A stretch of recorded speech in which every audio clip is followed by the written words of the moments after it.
The first reference to the pot calling the kettle black in history was in which book? Don Quixote, that's right. Welcome to Precalc. So, looking at it. That was supposed to be funnier than it was. It was funny up here, but that's okay. Looking at stuff. Here's the problem that we were synthetically dividing yesterday. Now, we just did one as a bell ringer. Here's always the part that we are most concerned with. This is where we left. Right off the bat, I know that a couple things, it wasn't a question, but x plus 1 was a factor. How do I know that? The remainder was 0. This right here is what tells me if this is indeed a factor of the larger piece or not. Now, when we go on, every time we use synthetic division, it's always by a linear factor, x to the first. Now, we don't have to look at everything. I just want to look at the very first part, and I know it's not how our long division works, but if I were to take x to the fourth, my degree, my biggest power here, and I divided it by x, I would get x to what power? I would get 1 power less, right? Because x to the fourth over x would give me x cubed. Everybody cool with that? When we get our coefficients here, people always get goofed up. That's all these are. These are just the coefficients. As long as you can look at it and say, I started at a fourth power, and I divided by a first power, and you guys just told me it's going to give me a what power? The third. It's always 1 less every time because we just divide by x. If that's not clicking, if I take x to the fifth divided by x, and I don't even care what the other stuff is, there could be a bunch of other stuff, what happens here? It just subtracts, and do you agree that I get x to the fourth plus who cares? That's the exact same thing I'm doing. I started with an x to the fourth, I divided by x, it should be at x to the third. I now, last little conclusion, will take these coefficients using x to the third. So this is our quotient right here, and we're going to write it out. Q of x, our actual quotient in this situation. And I will never write these numbers again, but I'm going to do it this time. This is a 1, and we just said it was going to start at x to what power? To the third. We went 1 less because we divided by x. Okay, and these colors are not going to be real purposeful, but here's a 1 x cubed. A negative 1 now kicks us down to negative 1 x to what power? Square. This 1 here is it's a positive 1, and it's x to what power? The 1, I'm not going to write it because we don't ever write it. And then last but not least, this negative 1, if we wanted to write it, it'd be x to the what? 0. Why don't we write this? Anything to the 0 except 0 is 1. We never write it. These right here, if we need this, these numbers, all 4 of them, these are the coefficients,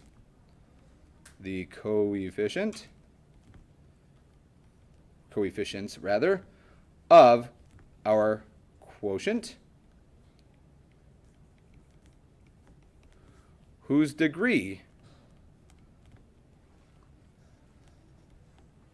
is 1 less than, and do you want me to write dividend or can I write f of x? Okay, you write f of x. If you'd like, I'm going to be really wordy with it. Those are just the coefficients every single time. There is not a single situation where, okay, that's not true. There are very few situations where I would ever say long divide instead of synthetic. If it's not a linear divisor, so x squared plus who cares, don't do synthetic. Synthetic will work if you want to spend some time learning it. I would love for somebody in here to take the initiative to learn how to do synthetic division with quadratics. I don't know how to do it. I think I could, but I've looked at it and thought, nope, not worth it. It's too ugly. We'll just long divide. But there is a way to do it. If anybody wants to learn, I kind of want to give bonus, but I don't give any bonus ever. Let me kick it around. I might ask somebody to teach me something. All right. Doable? Yeah. Should we do one more? Okay. And actually, we're going to do a bunch more. What am I talking about? Sweet. Cool. I want you guys, are we doing one more together or do you want to try it on your own? Okay. Caution. That's it. Just be aware. Like, I'm going to throw something weird at you. X plus 2.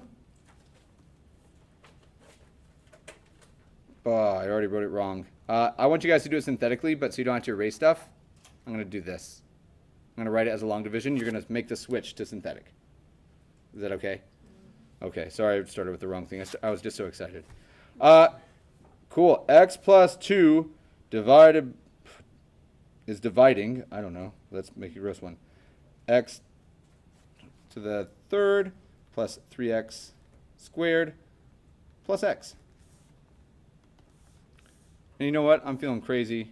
Plus 1.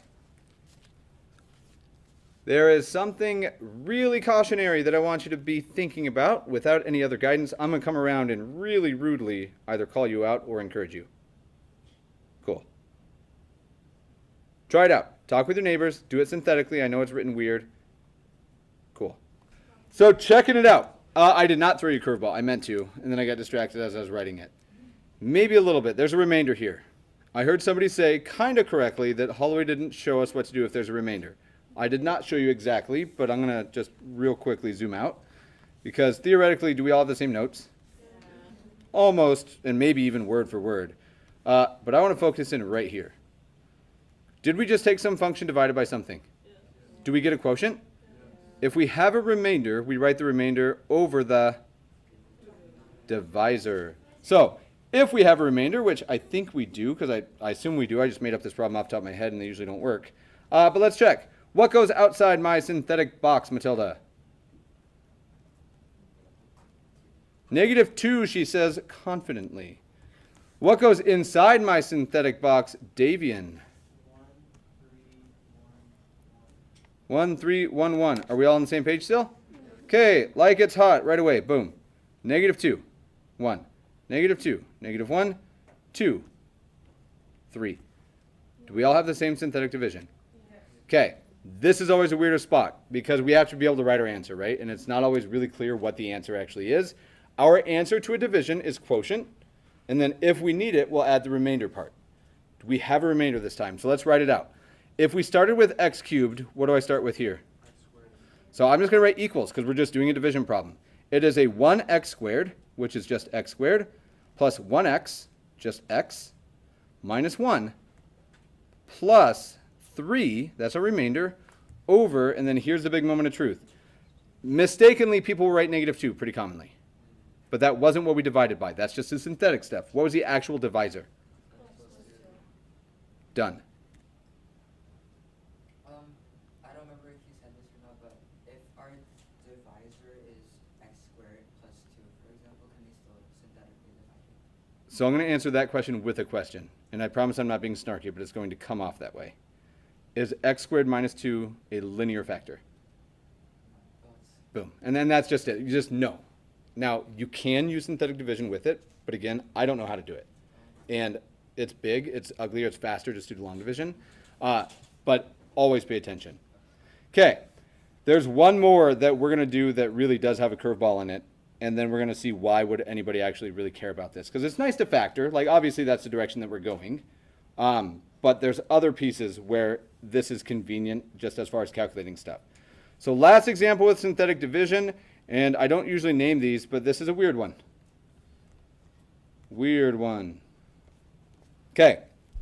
And you guys might not even notice what's weird about it. Totally good with me. Let me get an ugly example real quick. I have a fancy calculator that ensures that we get nice answers. Have I ever showed you what this does? So these are the calculators that we get for calc. Do you want to see, like, I stress factoring and stuff pretty hard in algebra, pre-calc, and things. At some point, do you agree that we should all theoretically be good enough at factoring that we don't really have to do it because we already know that we could do it? Like, and you might be there now with some of them. Here's what we get to do in pre-calc, or calc, which if you guys take calc next year, you will learn to use the newer version of your fancy yellow calculators. Your yellow calculators, don't love them. These ones are awesome. Do you agree that we're doing some algebra right now? So if I ask you to do some algebra, and just hypothetically, I wanted to factor something. And maybe I want to factor, and I'm going to go the other way because I'm trying to make us a problem, and I'm not going to give us this problem. But expanding is like the opposite, right? So maybe I know that as I'm writing a problem that I want it to have a nice factor. So maybe it's 2x plus 1 is one of the factors. And then another piece is x minus 3, and another piece is x plus 4. Like there's a polynomial that has these roots. Do you agree with that? And could you guys multiply these out? You could. It would take you like 5 minutes, right? Does everybody know how to FOIL these out, though, or distribute? It sucks. It's a long problem. Once I'm convinced that everybody knows how, I don't really care if we take the time to do it anymore. You get these calculators. This is how we save so much time, just to show you, and we'll just check one thing. I'm going to do a little bit more algebra, and I know how it's going to work, but if I wanted to factor this, let's see if we can do it. Hey, it does it. If you're good at factoring by hand, we will have out through it. Okay, I use this to make nice problems from time to time. This is not a nice problem. Here we go. I want to do the following division. We're going to take, 2x cubed plus 3x squared minus 23x minus 12. And we're going to divide this thing by 2x plus 1. All right, my first step, and I want you to write very lightly. We can all agree on what goes inside here when we do this division, inside my synthetic box. Can we double check that real quick? What goes right here? 2, 3, negative 23 and negative 12, right? Okay, here's where you're going to hate me. If you're writing in pen, you're really going to hate me, or we're just going to cross it off. What do you think goes outside the box? Oh, okay, be really, really careful. I love that you caught that. If I do this, do you think I'm going to be correct? Try it for me. Or, instead of trying it, we'll look at something, and I'm just going to switch it a little bit. Why did you have to change it? Why can't you just do negative 1? Because it's 2x. It's supposed to be x minus k, right? Now, I'll tell you right now, I think, and I'm not 100% certain, I'll double check this, but I think that if we did this problem here with these numbers, we're not going to be correct. Now, there's a reason we're not going to be correct. You don't have to erase yours yet. I'm just going to write in some stuff. Do you agree that this expression, the way we wrote it, is the exact same thing as if I did this? And I know it's going to look different, and I wouldn't never need you to write it here necessarily, but do you agree that this is the same thing if we go like this? Does that still say that divided by that? Yeah. Okay. Now, when we use synthetic division, you need it to be a 1x minus k or plus k, like we deal with that. What would you multiply the downstairs by to make it so it's a 1x? Or if you'd rather, what would you divide just this piece by? 2. Okay, now we're going to switch back. That's the same as multiplying by what? 1/2. If it didn't click just now, we could divide this piece by 2 to make it be a 1x, right? Now, the reason that I would change it instead of dividing by 2, 1, it's ugly. Do you agree that I can multiply down here by 1/2? Yeah. Whatever I do to the denominator, where else must I do it? Because if I only do it downstairs, I'm really not multiplying by 1. When I do it here, did I multiply by 1? Now, the x minus 1/2 part, that was perfect. Good on you. That was awesome. I was not expecting you to remember that, so kudos. But the coefficients up here, do they change? When we do the 1/2 over 1/2, certainly they do. I'm okay with, if you want to just cross it out, and I thought about making you guys do the whole problem wrong, not worth our time. This thing would really become, if I multiplied both by 1/2 to ensure that this is here, this would change to an x plus 1/2. Everybody agree with that? Help me out with this other part though. Every one of these gets cut in half. 2 times 1/2. So that's nice. X cubed plus 3 times 1/2. 3/2, gross. Minus 23 times 1/2. 23 halves. Grosser. Negative 6. Nicer. This is our new equivalent problem. We have adjusted the top and the bottom the exact same amount. Once we've gone through the process, whether you view it like a fraction here, or you want to imagine yourself distributing that 1/2 to ensure a 1 right here, I'm okay with either of those. The second that we rewrite this, same question applies, but we're going to give you a very different answer. What goes here? 1, 3 halves, negative 23 halves, negative 6. Okay, the fraction game. Everybody loves it all the time. Do we want to talk about the fraction game together, or do you guys want to try this first? Cool. I'll give you a couple minutes. I'm going to walk around. As always, I'm here walking to answer questions if needed. Cool, cool, cool. I'll give you a minute before I start working it. All right. Help me out here. I'm stuck. I don't know what to do. 1, deal. That's a negative 1/2. And even if you hate fractions and decide that you hate them right away, they work out nicely. When you add these, what happens? It's 2 over 2, it's a 1. Now we get a negative 1/2 again. And that's negative 24 over negative 2, that's 12. And half of 12 is, that should be negative 12. Thank you so much. I noticed it was wrong when it got here. Now it's a 6 and it's a 0. Okay, last little piece that's weird about this. I mean, not really. What is the quotient? Okay, this is our quotient, right? Like that's the actual answer to our problem. If I said, what are the factors? I would multiply by 2. It's like we pulled the 2 all the way out to the front. Absolutely. Or you just put the 2 back in. One of our factors is 2x plus 1. What's the other one?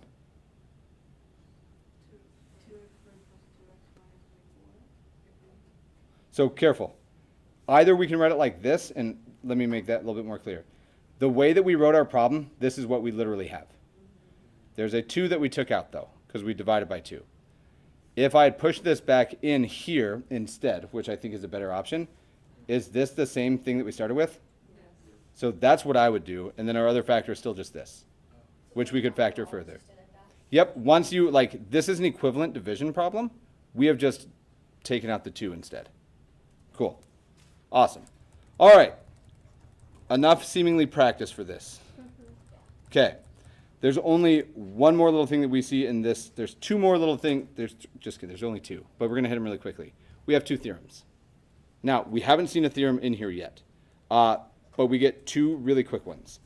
And I'm going to write them both together, and we're going to see these exact same ideas applied in a way that I assume you've seen since you've done all the synthetic division stuff.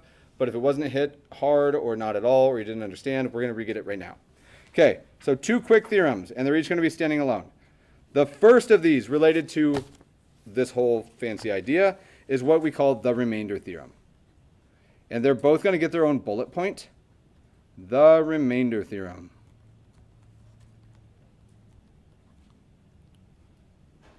Okay. There aren't a ton of theorems that we get in this class. I think the only other one that we saw was intermediate value theorem. I'm pretty sure that's the only other theorem that we saw. Pythagorean theorem we deal with. But here we go.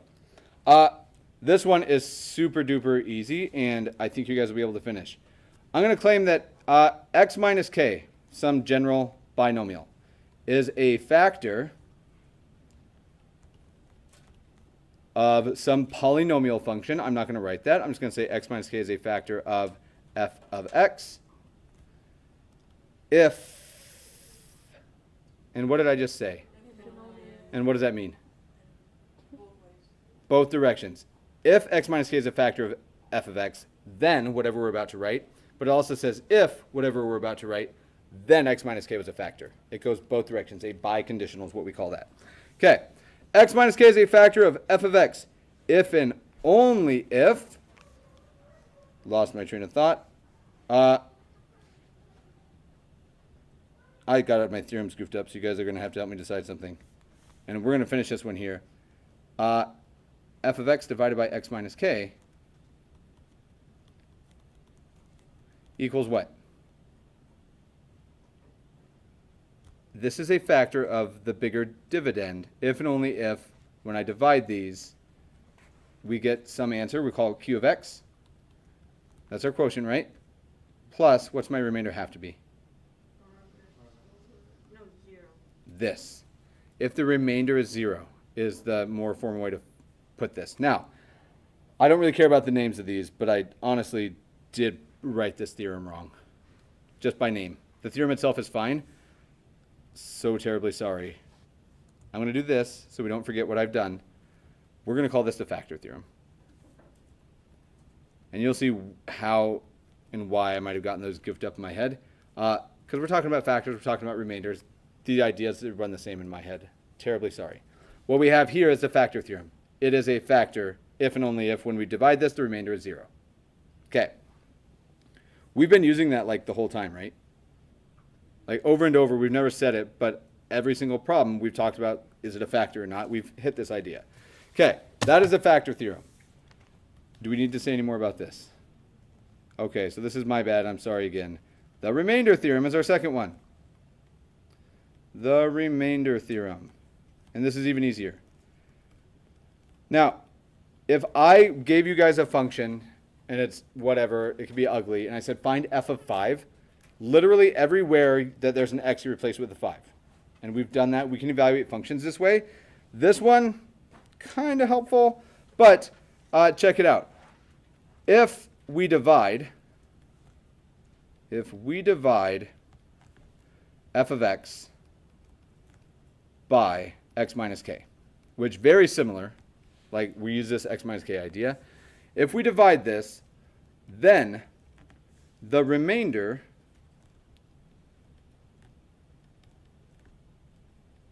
and I'm just going to call it r, turns out is exactly equal to f of k.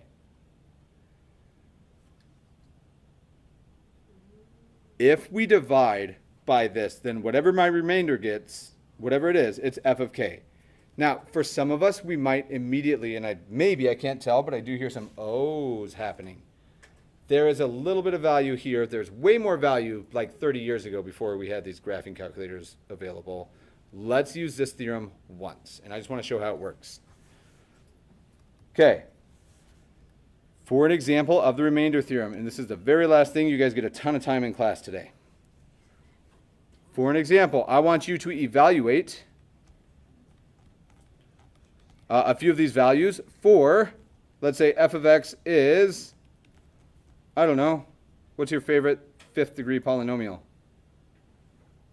Okay, fourth degree, sorry, nobody has a fifth degree. Good, x to the fourth plus 3x minus 1. That is a fourth degree polynomial. Now, here's the weird part. The remainder theorem, I'm just going to tell you outright. Use it or don't. It is entirely up to you whether you want to. Okay. It is never required. But maybe it's a little bit faster, especially if you don't have a calculator or if you're not allowed to use a calculator, whatever the case might be. Here's all that we're going to do. On A, for this function f, what I want us to do is let's find f of 2. Now, I don't know that this problem is going to be the ideal example to show the value of this, but we'll get the basic idea. What I don't want you to do is what I'm about to write. If it's in red, in the head, okay? Like we don't write it on our page. Yeah, not my greatest, but it worked. Do you guys agree that if I wanted to do this, I could do it like this? 2 to the fourth plus 3 times 2 minus 1. Is that unreasonable to ask you guys to do that? No, and I think we can do it. 2 to the fourth, 16, plus 6 is 22, minus 1 is 21. I think this is 21. Okay, now, in this situation, I probably would not use the remainder theorem, just for the record. But if I wanted to use the remainder theorem, if I thought about taking this function and dividing it by x minus k, because I'm trying to find f of 2, can I do it synthetically? To rephrase that, and again, only if you want to write it down, to find f of 2, and it's like f of k here, f of 2, we simply think about divide by x minus 2. That's what this theorem is telling us to do. To find f of k, divide by x minus k. Now, if we wanted to do this, and we do, what goes on the outside of my synthetic box? A 2, and then help me fill out the inside real quick. I would write it down again. Oh, right, I said red is in your head. Let me go back to green. I would put a 2 outside. Thank you, Addison. Okay, and then help me out here. 1. 0. Warning, warning. Why 0? It's wrong. Why not 0? Sorry, why not 3? I'm so sorry. Because We need placeholders. 1 x to the fourth and 0 x cubes and 0 x squareds and 3x, no x, and a negative 1. Okay. Again, the utility, this is a terrible example of the problem where this is valuable, but it's not a stretch to see where it would be. Could we do this division? All right. Can I just do it real quick, and you guys do it real quick, and we'll meet up?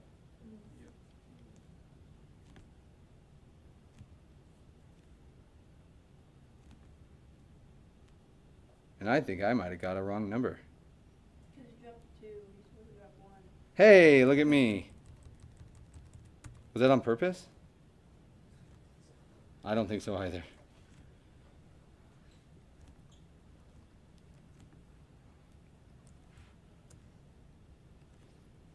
There you go.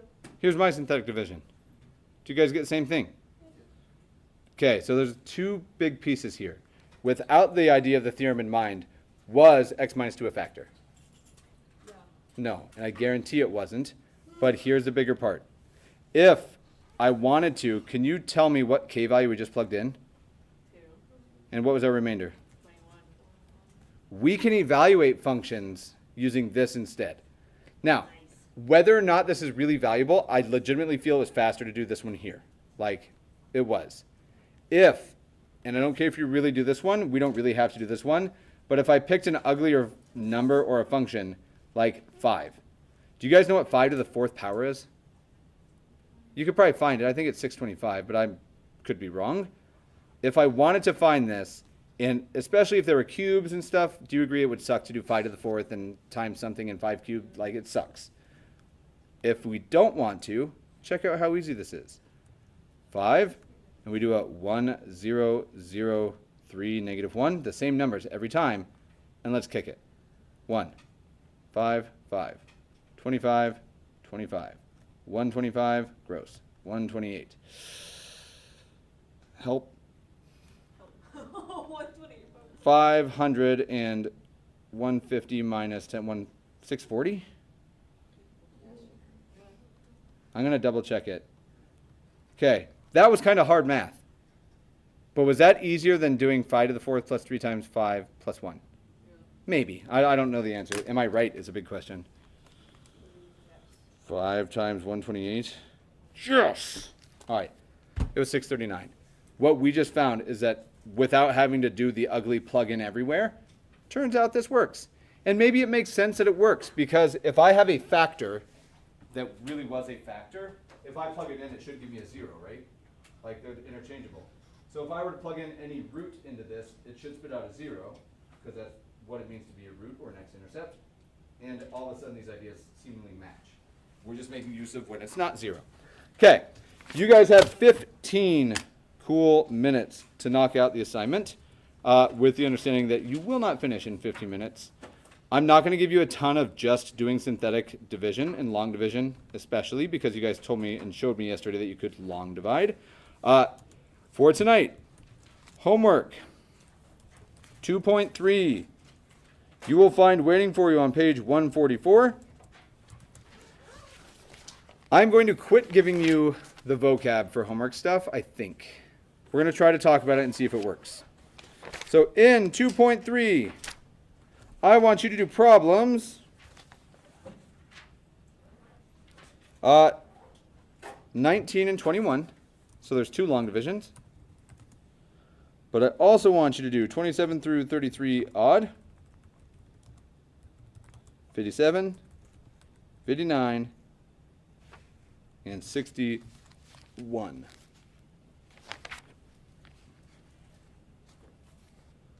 Cool. 57, 59, and 61. Ooh, I really like the true or false statements, but I won't add any more now. Cool, cool, cool.